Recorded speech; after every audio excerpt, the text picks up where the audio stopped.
Hello friends, स्वागत है मेरे चैनल एमसीक्यू स्टडी आईक्यू पे। देखिए, आज के वीडियो में हम लोग फिर से करने वाले हैं class 12 chemistry chapter number third का इम्पॉर्टेंट आपका प्रीवियस ईयर क्वेश्चंस जो कि बिहार बोर्ड के एग्जाम में पूछा हुआ है।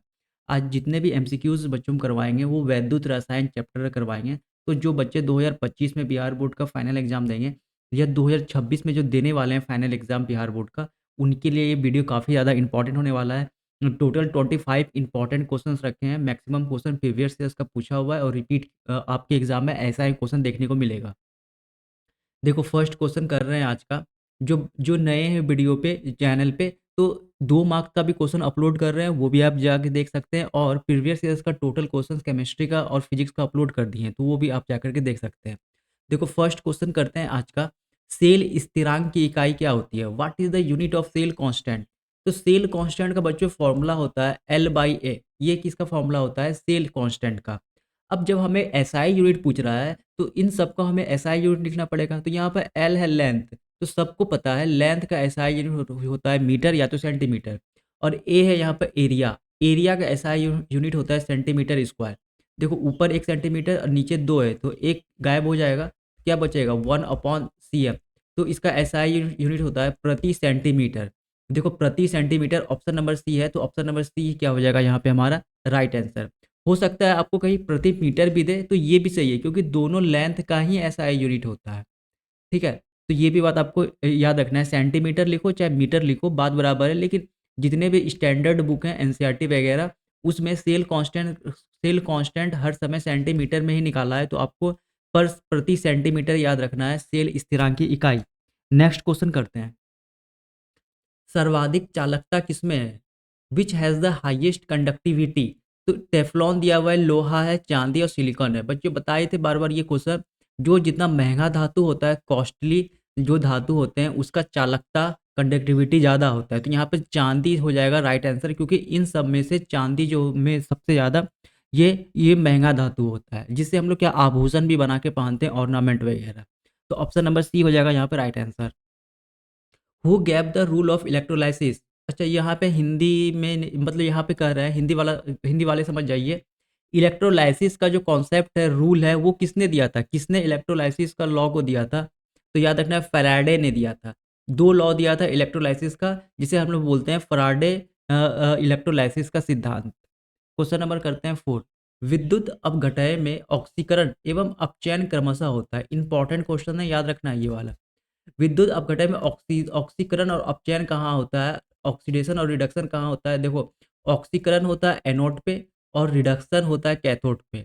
एक ट्रिक बता दे रहे हैं, जैसे एक सॉन्ग आया था ओए, आया आया था एक गाना। तो आपको एक कॉन्सेप्ट बता दिए। ओ से हो जाएगा यहाँ क्या?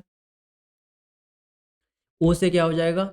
ऑक्सीडेशन। और ए से क्या हो जाएगा? एनोड। यानी ऑक्सीडेशन कहाँ होता है? एनोड पे। और एक बचा आपका रिडक्शन। रिडक्शन कहाँ होता है? तो कैथोड पे। सिंपल है।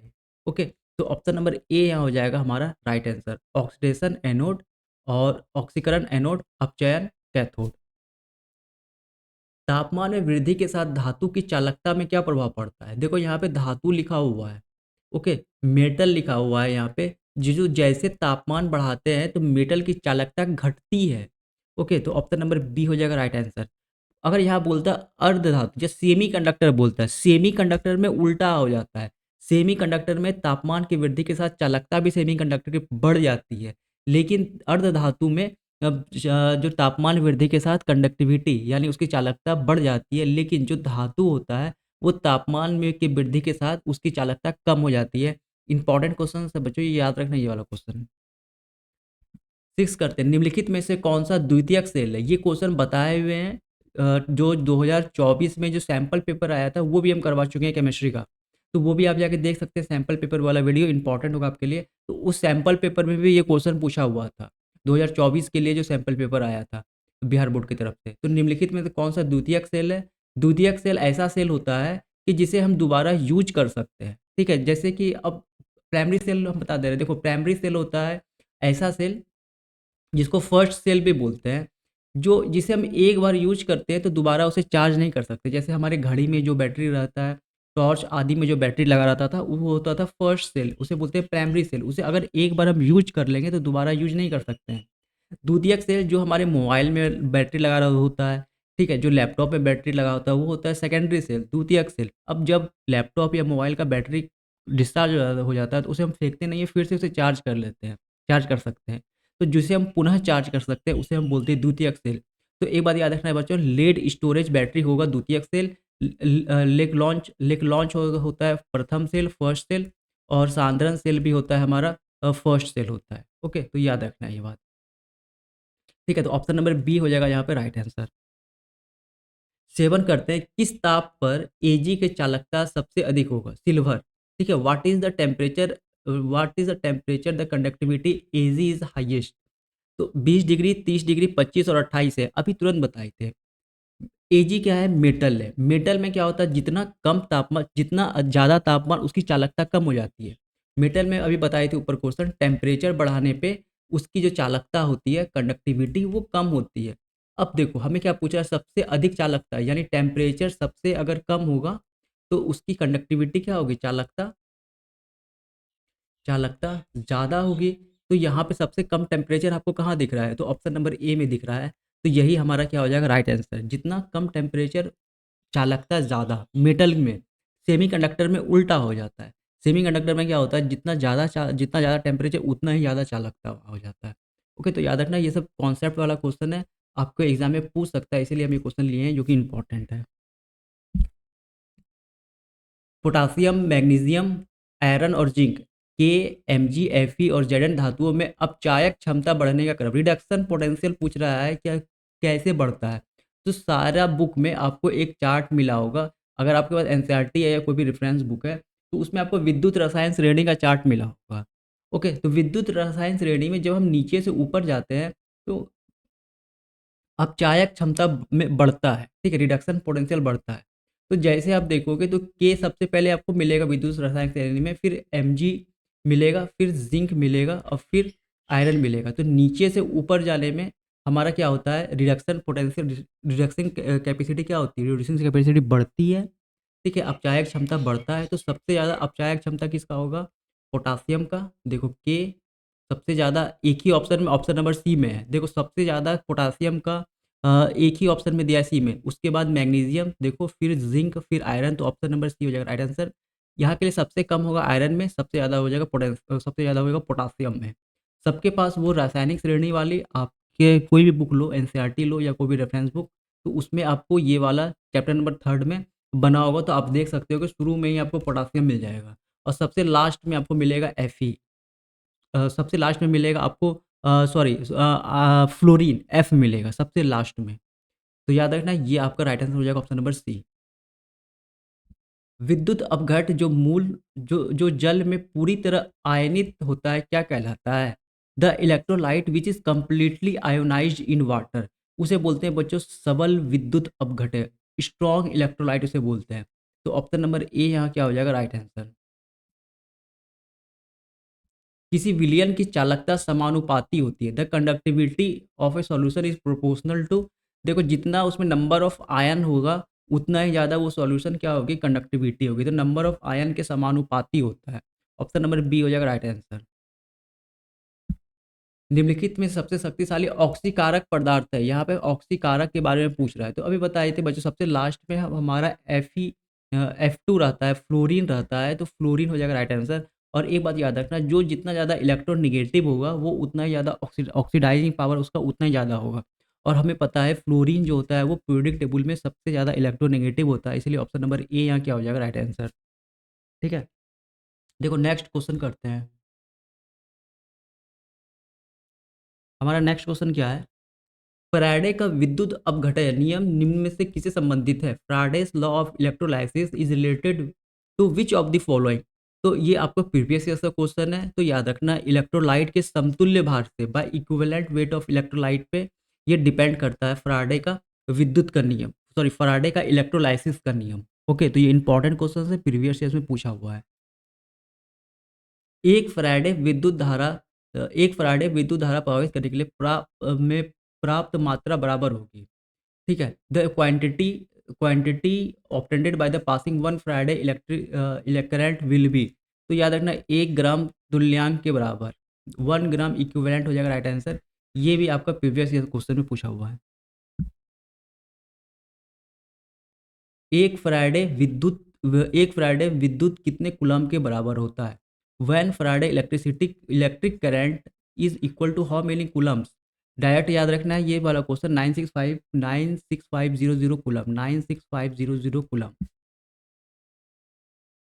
देखो नेक्स्ट क्वेश्चन क्या कह रहा है, किसी चालक तो सेल का सेल स्थिरांक होता है, तो फॉर्मूला इसमें पूछ रहा है। एक में एसआई यूनिट पूछा था और इस वाले में आपसे क्या पूछ रहा है, फॉर्मूला ही पूछ रहा है। तो फॉर्मूला शुरू में बताए थे एल बाई ए होता है।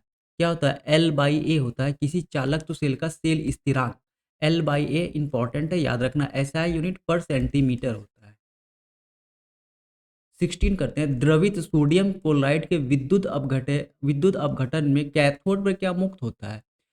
What is the release at cathode by the electrolysis of liquid sodium chloride? तो जब लिक्विड सोडियम क्लोराइड का इलेक्ट्रोलाइसिस होता है तो Na प्लस और Cl माइनस निकलता है। और हमें पूछ रहा है कैथोड पर क्या प्राप्त होगा, तो याद रखना अपोजिट इलेक्ट्रोड पे चार्ज जाता है। तो कैथोड होता है बच्चों निगेटिव, कैथोड होता है हमारा निगेटिव इलेक्ट्रोड, और जो हमारा एनोड होता है वो पॉजिटिव इलेक्ट्रोड होता है। तो जो पॉजिटिव चार्ज रहता है वो निगेटिव पे जाता है, और जो निगेटिव चार्ज होता है वो पॉजिटिव पे जाता है, उल्टा होता है यहाँ पे। तो negative positive attract each other. तो याद रखना है कि ये जो कैथोड है यहाँ पे क्या आ जाएगा, पॉजिटिव चार्ज जो सोडियम का रहता है, तो ऑप्शन नंबर बी हो जाएगा राइट आंसर। और क्लोरीन हमारा जाता है एनोड पे, क्योंकि एनोड होता है पॉजिटिव चार्ज। विद्युत रासायनिक श्रेणी के आधार पर तनु अम्लों से प्रतिक्रिया कर हाइड्रोजन नहीं प्रदान करने वाला कौन सा धातु है? तो देखो कौन सा हाइड्रोजन रिलीज नहीं करेगा। तो एक बात याद रखना, हाइड्रोजन को अगर हम बीच में रखते हैं, उसके नीचे आ जाएगा कॉपर, फिर आता है मरकरी, फिर आता है सिल्वर, और सबसे लास्ट में आता है प्लेटिनम। तो ये चार ही मात्र जो है वो हाइड्रोजन को रिप्लेस नहीं करते हैं। ठीक है, हाइड्रोजन को इस उनके तनु अम्लों में रिप्लेस नहीं कर पाते हैं। तो इंपॉर्टेंट देखो याद रखना, यहाँ पे देखो कॉपर, एजी और AU, option number C right answer हो जाएगा। एक ट्रिक बता दे रहे हैं, एक सिल्वर को, एक आपका मरकरी को छोड़ के, पारा को छोड़ के, देखो कॉपर, सिल्वर और हमारा प्लेटिनम, ये सब महंगे धातु होते हैं। ये सबसे ऑर्नामेंट यानी आभूषण बनाए जाते हैं। तो जिन जिन धातुओं से आभूषण बनाया जाता है वो हाइड्रोजन को रिप्लेस नहीं कर पाते, वो बहुत ही कम रिएक्टिव होते हैं। तो ऑप्शन नंबर सी में देखो सिर्फ कॉपर है, और फिर आपका यहाँ पे एजी है, सिल्वर है और गोल्ड है, आपका राइट आंसर हो जाएगा। ओके। और एक याद रखना, ये भी जो हमारा पारा होता है ये द्रव होता है। नॉर्मल टेम्परेचर पे लिक्विड टेम्परेचर मरकरी क्या होता है, द्रव होता है, और ये भी हाइड्रोजन को रिप्लेस नहीं कर पाता है, क्योंकि ये भी बहुत ही कम रिएक्टिव होता है। क्वेश्चन नंबर 18 करते हैं, लोहे पर प्लेटिंग के लिए सबसे अधिक उपयुक्त धातु संरक्षण के विरुद्ध सुरक्षा कौन प्रदान करती है? देखो लोहा पे जंग लगता है, तो उस संक्षारण के विरुद्ध सबसे अच्छा चीज जो होता है, सबसे अच्छा लेप, वो जिंक लगाते हैं। इसी को गैल्वेनाइजेशन प्रोसेस करते हैं। तो ऑप्शन नंबर डी हो जाएगा यहाँ पे राइट आंसर। तो कौन सा प्लेटिंग यूज करते हैं बच्चों, जो जिंक हो जाएगा यहाँ राइट आंसर। इसी को हम लोग बोलते हैं गैल्वेनाइजेशन विधि या गैल्वेनाइजेशन प्रोसेस। 19 करते हैं, किसी सेल अभिक्रिया की साम्यावस्था पर सेल का विद्युत वाहक बल ईएमएफ होता है। तो जब इक्विलिब्रियम आ जाता है तो इलेक्ट्रोमोटिव फोर्स जो होता है बच्चों वो 19 का हो जाएगा ऑप्शन नंबर बी, शून्य। जब शून्य हो जाता है तो ये जाके क्या होता है आपका, ये किसी अभिक्रिया साम्य सेल के विद्युत वाहक बल जब शून्य होता है तब वो इक्विलिब्रियम पे आ जाता है। ओके। क्वेश्चन नंबर 20 करते हैं, किसी पदार्थ की अभिक्रिया की दर निम्नलिखित में से किस पर निर्भर करती है? तो rate of the reaction substance depend upon the, याद रखना सक्रिय भार भार पे, इंग्लिश में बोलते हैं इसे एक्टिव मास। एक्टिव मास पे रेट ऑफ रिएक्शन किसी भी प्रक्रिया का निर्भर करता है। 21 करते हैं, विद्युत अपघटय में की किस क्रिया, विद्युत अपघटन की क्रिया में कैथोड पर होता है। विद्युत अपघटन की क्रिया में कैथोड पर क्या होता है? तो देखो बताए थे ओ ए, यानी ऑक्सीडेशन होता है एनोड पे। ठीक है, बचा रिडक्शन, रिडक्शन कहाँ होता है, कैथोड पे। तो ऑप्शन नंबर बी हो जाएगा राइट आंसर। अपकरण मतलब रिडक्शन होता है, ऑक्सीकरण ऑक्सीकरण मतलब तो ऑक्सीडाइजेशन सबको पता ही होता है। तो एक ट्रिक बता दिए थे ओ ए वाला, यानी ओ जो होगा वो एनोड पे और रिडक्शन होगा वो कैथोड पे। तो ऑप्शन नंबर बी हो जाएगा, क्योंकि यहाँ पे हमें क्या पूछ रहा है, कैथोड पर क्या होगा। तो कैथोड पर क्या होगा, अपकरण होगा। 22 करते हैं, देखो चार स्टैंडर्ड पोटेंशियल हमें दिया हुआ है।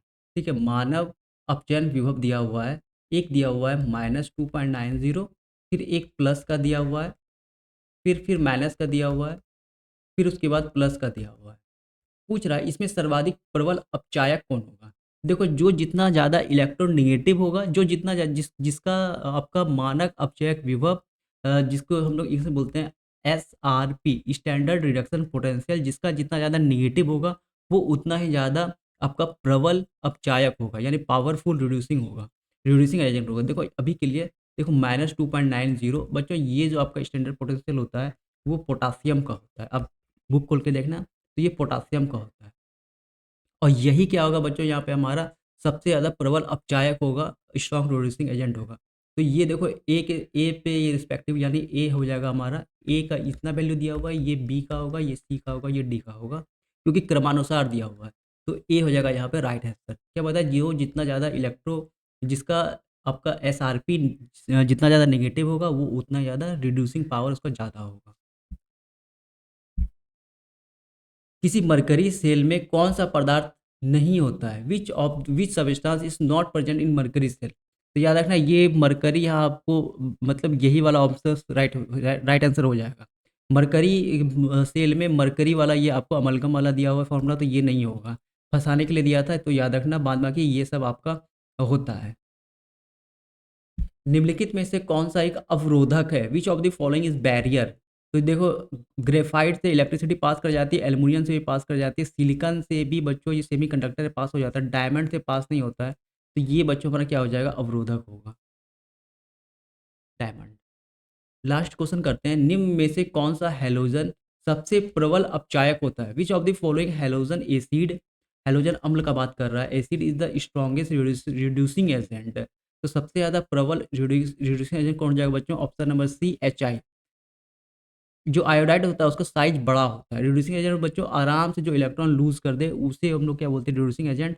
तो देखो HI हो जाएगा या राइट आंसर। प्रीवियस ईयर का क्वेश्चन है, आपको अच्छे से याद रखना है। ऑप्शन नंबर सी हो जाएगा राइट आंसर। ठीक है, देखो 25 इंपॉर्टेंट क्वेश्चन बता दिए चैप्टर थर्ड का, और भी जो क्वेश्चन आते रहेगा तो उसको करवाते रहेंगे। 2 मार्क्स का भी क्वेश्चन डाल रहे हैं, उसे भी आप जाके वीडियो को आप जाके देख सकते हैं। तो मिलेंगे अगले वीडियो में, तब तक के लिए thank you, all the best.